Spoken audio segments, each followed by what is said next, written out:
everybody. Welcome back to the Clydes, a podcast where we talk about ministry, relationships, family, as you saw in that really cool intro that yours truly designed just for you. Do you need a confidence booster? Jeez. My gosh.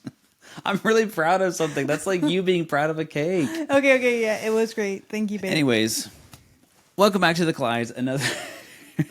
Hey, before we jump into today's episode, which we've titled How to Wait Well, and maybe you joined us today whenever you're listening and wherever you're listening to this, maybe you clicked on that because you're in a season of waiting, or maybe you're trying to figure something out, or you're in between maybe your expectation and your reality, or your expectation and your, what is it? The land of frustration is in between... Your expectation and reality. You're right. Okay, yeah, I heard that forever ago. Anywho's, maybe you clicked on this because that's where you are. But before we jump into all the content that we have, which is really not a lot, we just have some pointers and we're just going to kind of riff off of those. I wanted to, some of you guys had answered the Q&A that we posted on our episode if you're one of our Spotify listeners. And so just to talk about that for just a second, we asked you when you needed advice, who you went to first. And 50% of you said your significant other or your spouse, which I think is probably wise. Anytime I'm looking to make any kind of like major financial decision or something else, unless I'm purposely trying to keep it from her because she's going to say no, and I know that beforehand, I'll come to you and I'll say, hey, what do you think about this? So 50% of you guys said significant other or your spouse. 25% said a parent, which is cool. You know, parents are good. 0% said grandparent. Okay. So nobody. I didn't realize it was 4 choices. So nobody's asking Grandpa for his advice. So he can just. Oh no. He can stay building birdhouses as he's retired. And then 25% said ministry leader or pastor. Which That's is cool. Yeah. Pretty even. Mm-hmm. Yeah, pretty even split. So super fun stuff. We're gonna post a Q&A for this episode too. So hopefully you saw that as you clicked on the episode, or if not, if you're not a Spotify listener, you can maybe jump over there and answer that, engage with the community, and have a good time with that. But tonight or today, we're talking about how to wait well, which you are so good at. Yeah, not a strong suit of mine. Which is so funny. We already planned this episode, and with my car crash, car crash. Well, they already knew about that. I just yelled. I said not to yell. I told Taylor the earliest the auto body shop, and I called multiple. Can get it in is in May, and he had it's February. 5th, yes, beginning of 6th. February. Yeah, so February, March. Yeah, 3 months. But that's I've even like talking to coworkers and stuff. They said how it took like 6 months for them to get their car fixed. Like I don't know why. Auto body shops are just so behind. I don't get it. And I even contacted my lawyer and I was like, hey, is this like, do you have an end? Do you know where to go? And he's like, no, it's crazy all around. 2 months though before they 3 months. 3 months before they even look at it. Yep. Then they're gonna have to repair it, which is probably gonna take another 3 weeks. Yeah, because I'm like, can you look at it now and go ahead and order the parts? But thankful it's drivable. Thankful it's it could have been a lot worse. Could have been. Yeah, it could have been. One of our Angie posted today on Facebook about her.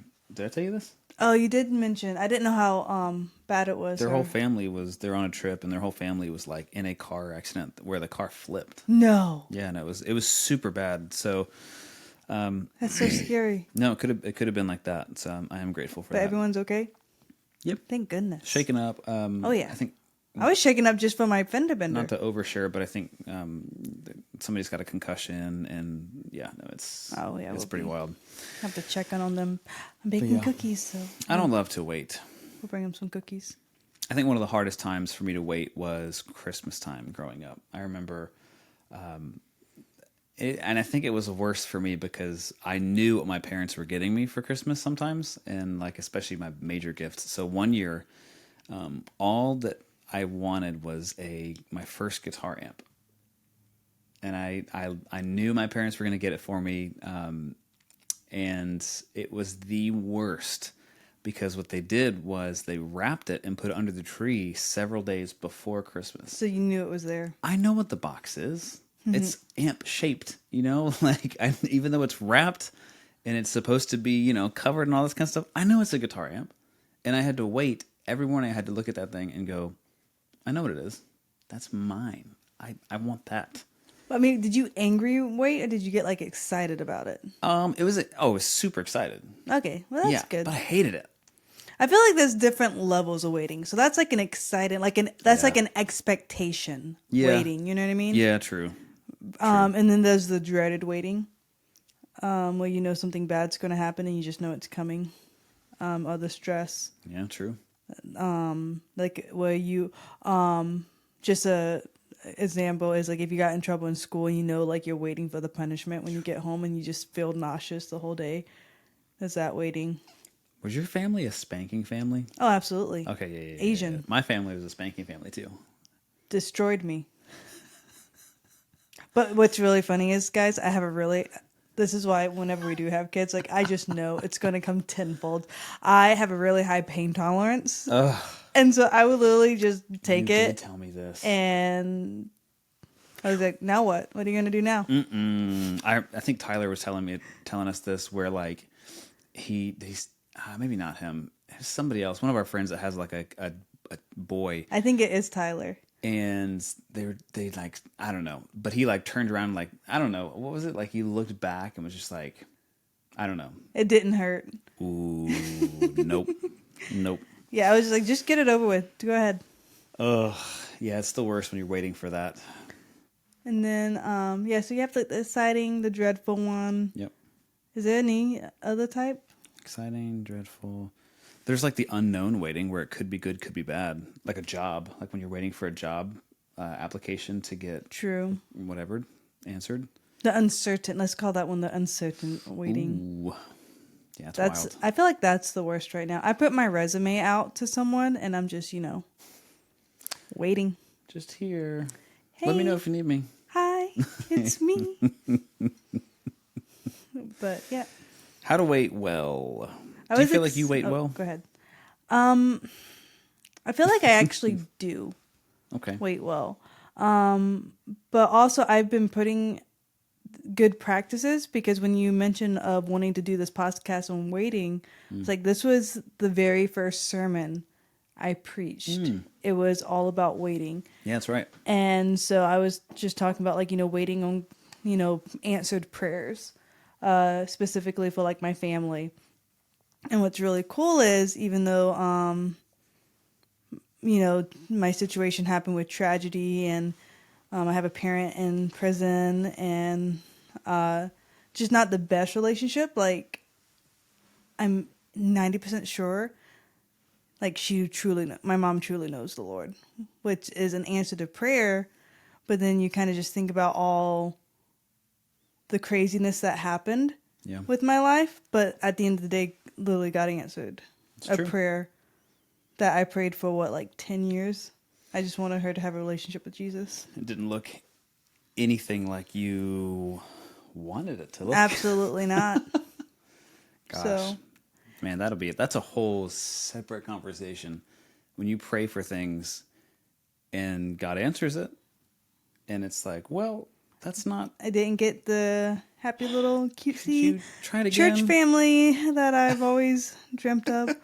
But I'm so thankful, because and I was trying to remind myself today, and I feel like we always do like a little heavy thing, but I mean, life is heavy, but I was just reminding myself, because I get sad having a parent in prison. Yeah. And unless a miracle happens, probably will not have a physical contact relationship with her again. And so I'm just, I get sad and I'm like, wow, what a vapor. Wow, why did you do this? I don't know. But this is just kind of where I was at mentally today. I'm like, I'm so thankful, for heavenly, purpose down the road. But, so just waiting. Not waiting to die, but, that's just another form of waiting, like waiting to go home. No, yeah, it's not that. Like, that's wildly morbid and or like waiting to be united, like something of the family who's passed. And I think that's why it's one of the 16 fundamentals of the assemblies of God, our blessed hope, which is the return of Jesus. I know that because I'm an ordained minister. Like, right? I didn't almost forget one of our 16 fundamentals. But that's true. And I think that's a powerful perspective to carry that not a lot of us can get to, that you're able to see the silver lining during the struggle, So kudos to you. If I don't clutch to that silver line, I truly would fear for what I would be mentally. It's wild. Because, I've said it before. Even the other week, and I mentioned how I was just kind of in a rough spot. I was thinking, and you kind of called me out on it. I was like, if I died, everyone would be just fine without me. Yeah. And that's a really scary place to be.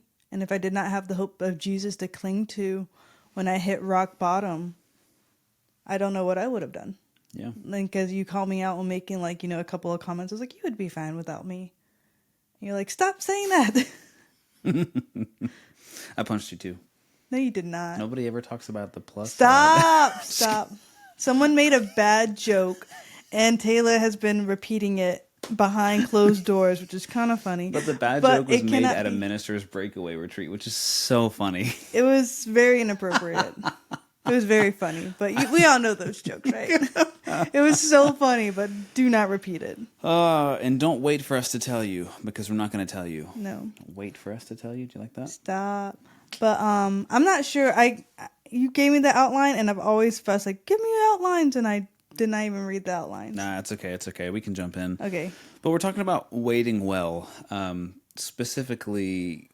Well, not specifically, actually. I think that's the whole point. There's 100 million things that we could wait on, from everything to wanting to have a kid, but not being able to have a kid immediately when you're wanting to. It's waiting for the job application to get answered. It's waiting for the test results back from the doctor. It's waiting for this. For a literal trial. Remember when we waited 4 years for the trial to happen? Yeah, insane. It could be that. It was be awful. There's a crazy amount of, it could be waiting for the season that you're in to be over, for the next season, for the internship to be over, to turn into a job. I think we find ourselves waiting so much in our life that what I want to do is help our people understand how they can wait well. Because I don't think that when you wait, it should just be something that you're just grumbling through and complaining through and just going, man, I hope this ends so soon. I think that there's a way that you can wait well. I think that there's a way that you can really wait for, something to happen, but it's almost like, like active listening. It's like active waiting, or it's like proactive waiting. It's not wasting your time while you're waiting.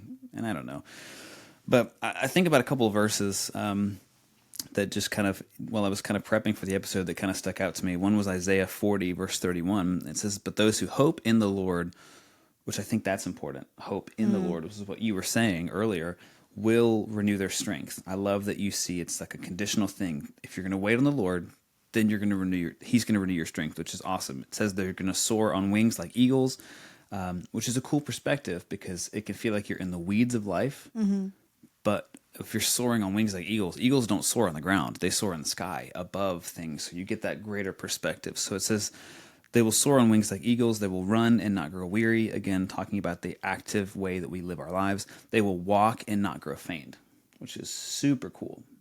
I think that's such a good promise that it kind of reminds us how we're supposed to wait. We're supposed to wait in the Lord. We're not just supposed to wait and go, all right, I'm going to take a very long nap. I'm going to hibernate. Dude, I've done that, though. I did it today. I had a migraine, came home early from work, wiped out, and just slept, and it was nice. But you can't live your life like that. Another one that I thought was really cool was James 1, verse 12, where it says, blessed is the man or woman who remains steadfast under trial. Whew. For when he has stood the test, watch this, he will receive the crown of life, which God has promised to those who love him. It's pretty good. It's pretty good. Pretty good. It's pretty good. But again, that talks about it says, blessed is the man who remains steadfast under trial. And Dude. a lot of times we don't think that if I'm going through a trial, I'm blessed. Because we're always thinking about that. It's kind of that escapist mentality. It's when God puts me through something, or when I'm walking through something difficult, then God's got to pull me out immediately. Because it can't be of God if it's not comfortable, right? It can't be of God if it doesn't feel good. But he says, blessed is a man who stays faithful, steadfast is what it says, under trial. For when he has stood the test, he's going to receive the promise. He's going to receive the breakthrough. And it doesn't say how you want it. No. Which There's no, yeah. Mm-hmm. Man, that's good stuff. Another thing too that I kind of liked. Have you heard the Maverick City song "Wait on You"? sing a little. Wait Oh on yeah, you. yeah, Gonna wait on you. He will renew the. That's crazy. I forgot about that lyric. But again, I think that's one of the, and I'd like to kind of shift into some strategies for waiting from your perspective that you've kind of incorporated. But I think that one of the most powerful things that we can do in those waiting seasons, no matter what it is choose to worship, right? Mm-hmm. So give us some maybe strategies for waiting. So in your life, when you're in those seasons, and it doesn't have to be the most difficult things you're walking through, but even in some of the surfacey things, how do you wait well, just in your life? I mean, well, you called out the one I do the most is I turn on worship music and I focus on the lyrics. And there is, like some people like worship music is so manipulative because it's written in the rhythm to make you feel a certain way. But I'm like, I need to feel a certain way whenever I am deep in my darkest despair. There is like almost like a science behind music to kind of like draw out emotions and whatnot. Like that's what makes great hits or classics, because it pulls out emotions whenever you think about it. Yeah. So I mean, I need worship to help. Like, it helps when we've talked about this so many times, just reposition your focus on the Lord. So I do that. I'll watch like small videos like on YouTube, like, like not full sermons, but like some pastors, like, the meat of their sermons, like, they clip it where it's like just 15 minutes. I love those. You get like the big Yep. punch of it, and it's super encouraging. So I'll watch those, just anything to kind of like shift my focus to the Lord. So you're not getting distracted. I would say you are looking at what you intake. I mean, I could either veg out on anime, which trust me, I do, or I could veg out on sermon clips. True. And I love vegging out on anime, when I'm in a very healthy place and I can enjoy it. Yeah. But then when you already feel bad and you it's kind of like that thing of make your bed. Even if the whole day goes wrong, you get to come home to a made bed. Where'd you hear that? You've never heard that? No. There's I know it's important to make your well, bed. no, there's first like thing. this mental video. I'll have to find it. Maybe we can like link it. But it was like one of this motivational like speaker, this army guy was like, make your bed. It shows discipline first thing in the morning. It kind of shifts your focus to like take control of the day, that you're going to seize the day. It's all this like mental benefits of making your bed. But worst case scenario, the day completely derails. Mm-hmm. You get to come home to a nice made bed. That is so nice. So I kind of think about that, like when you just give it to the Lord. Like just because you give a situation to the Lord, it does not mean everything. There's not going to be a trial. Mm-hmm. It doesn't mean that the person you're praying for healing of cancer isn't going to die. Mm-hmm. It doesn't mean that the spouse you're praying to not leave you and to make the marriage work will come to know Jesus. He might still leave. Yeah. But at the end of the day, if you've given it all to the Lord, you get to come home to the Lord. And I think that surrender is... Where do you think surrender falls in the journey of waiting, do you think that you start by surrendering and then you wait? Or do you think you're waiting and then it brings you to a point of surrender? I mean, either way, we're waiting. It doesn't, we can either wait with our teeth gritted and, Ooh, that's good. and like have our feet in the ground. And, I'm thinking of the car crash because whenever you crash, you do more damage when you're tense. Yeah. But when you're loosened up and everything's hitting you, you're more fluid. Mm. So either way, you're going to have to wait. You get to choose how you wait. And one of the reasons, if you guys have been listening to this episodes, you hear me saying, I've been struggling. This is it. Well, this is an active situation where I have to wait. And there are going to be moments where I feel more at peace than other times. It doesn't mean I don't have peace. It doesn't mean that God isn't in control, but there are, times where I feel more sad and defeated than other days. And I feel like that's okay, because I feel like whenever people say, well, I gave it to the Lord, now it's going to be sunshine and rainbows. I'm like, no, I'm at war here. I love that. So, and I think I would agree with you. I think it's better if we could, and this takes maturity, right? Like there's... For me, it took desperation. Oh, yeah. I mean, when we talk about surrender, like, nobody wants to give up their control, their will. Like, I'm not even type A. I mean, I guess I am a little bit type A personality, but I love my control, and I like managing and curating things in my life. Morning routines are a great example of that. But I think that if we start, like, if we're in a place of waiting, the sooner that we can arrive at surrender and fully trusting and giving it over to the Lord, I think the better it'll be. I love what you said about it being fluid, because even when things don't go your way, which they won't a lot of times, most of the time, things hardly ever go exactly the way that I plan, especially in a waiting thing where things are out of my control. But if I'm fluid, I'm not easily broken. But imagine if, I don't have a great example. It's the difference, I guess, in... if I were to shake a rubber band, the rubber band is flexible. So when things shake and things move, it's okay, because the rubber band's going to be fine. It can stretch. Correct. It can handle the pressure. Yeah, I can take the rubber band and hit it on the table, and it's fine. If I have a thin pane of glass or a sheet of glass, and I shake it around and I hit it on the table, it is firm. It's immovable. It's all tight and everything. Doesn't it have any give to it? Yeah, there's no give to it. There's no flexibility. It shatters. And I would rather have the rubber band kind of trust and kind of mentality, so that whenever things do shake, as they will, I'm not going to shatter. Yeah, that's really good. That's wild. So, Taylor, thank you for making our bed every single morning. I did make it today. I don't make it every morning.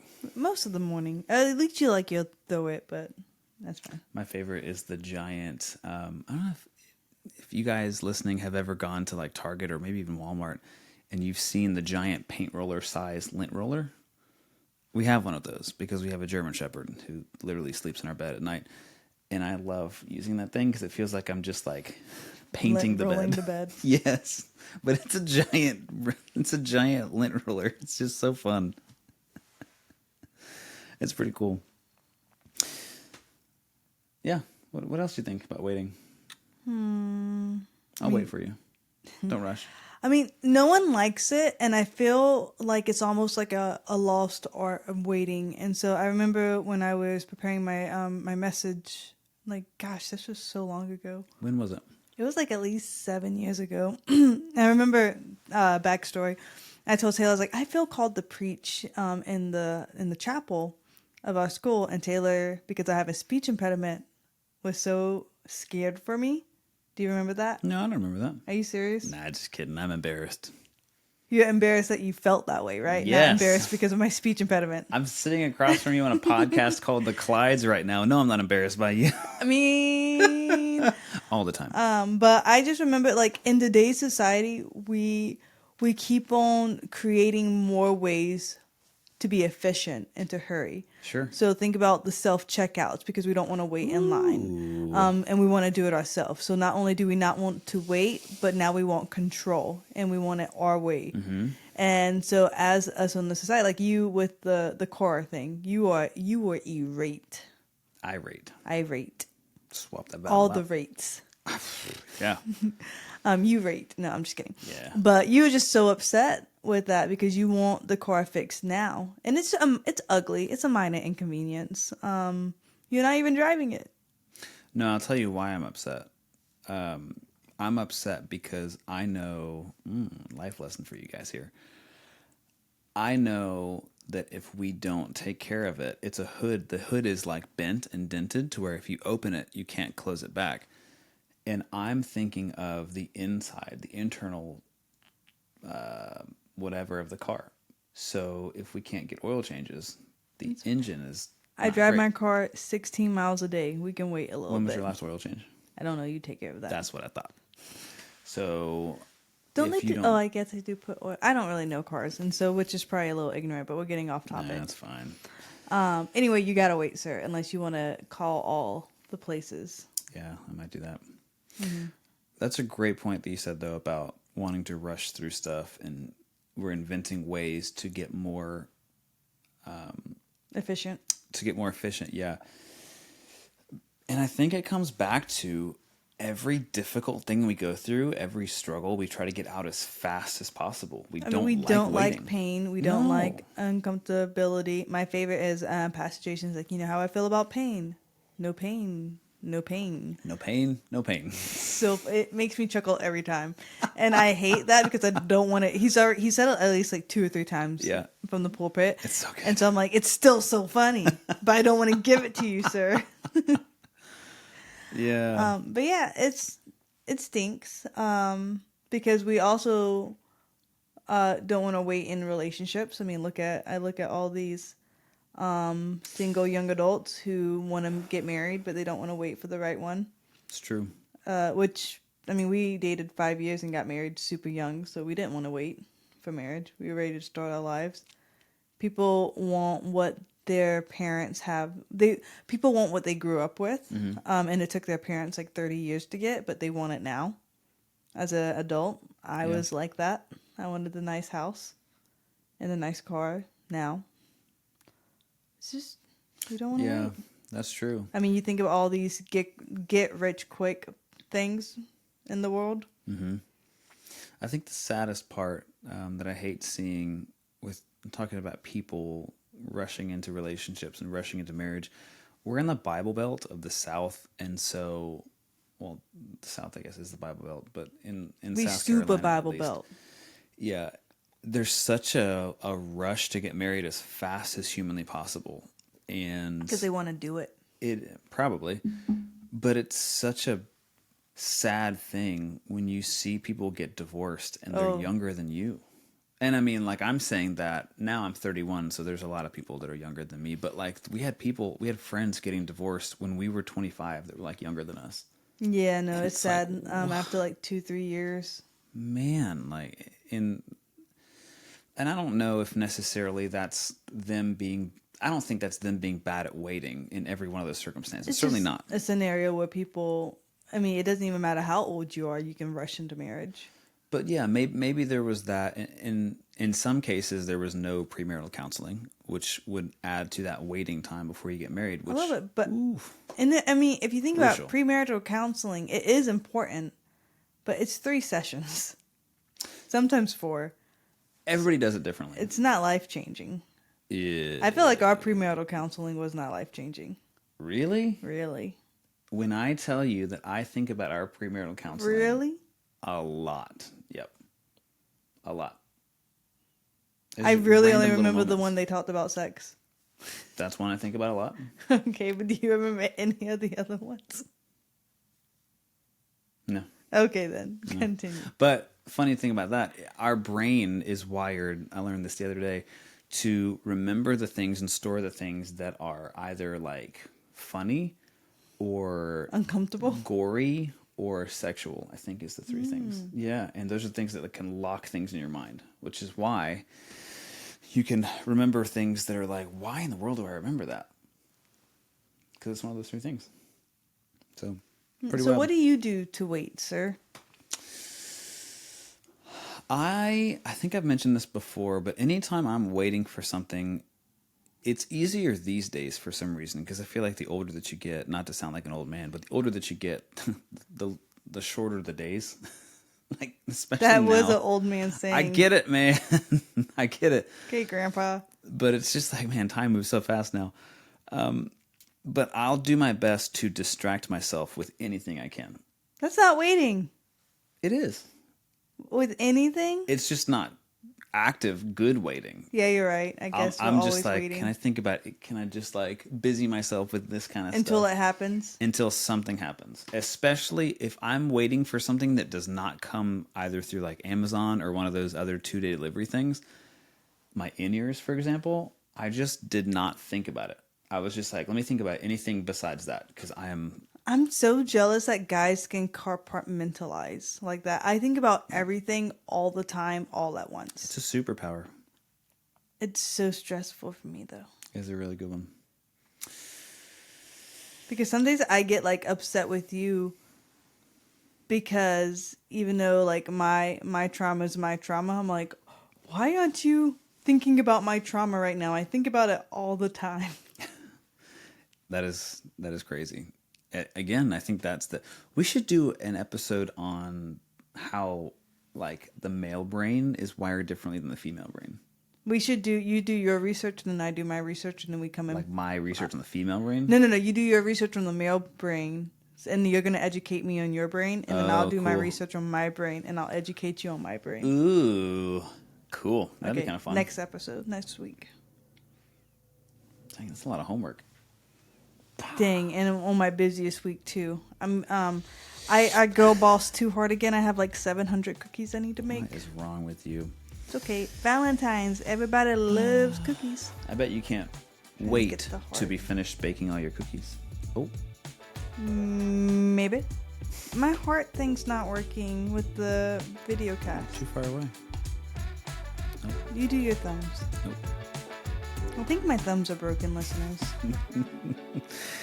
Hey, thanks again for joining us for this episode of The Clydes. Hey, if you're listening on Spotify, don't forget to answer that Q&A that we posted for this episode. Tell us what the hardest thing that you had to wait for was. It could be waiting for the birth of your kid. It could be graduating school. What is the hardest thing you had to wait on? Is it going to be your Christmas gift? I'm just curious. We are actively rolling the end of the episode. I know, but you're asking right them. now But you're asking them a question you didn't answer. I'm just curious. She ruined everything. Okay. Are you going to answer in the comments? Yeah. Okay. I'll answer too. Continue. So be on the lookout for that. I don't even know if you guys can see those, but that is what it is. So it's exciting. Oh, man. That's fine. We'll talk about it in the beginning of next week's episode before we kick off into everything. But answer that Q&A. Let us know the hardest thing that you guys have ever had to wait for.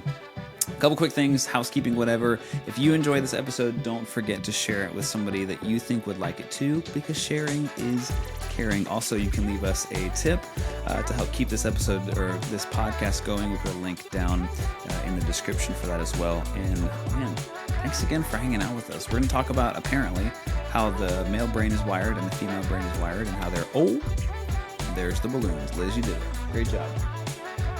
Been working this whole time on that. Oh, look at that. That's awesome. The confetti and everything. It's going to be good. But join us next week as we talk about that. That's going to be a really cool conversation. And then we'll talk about some of the Q&A stuff that you guys put from this week's episode. So until next time, we will see you on the other side. Bye-bye.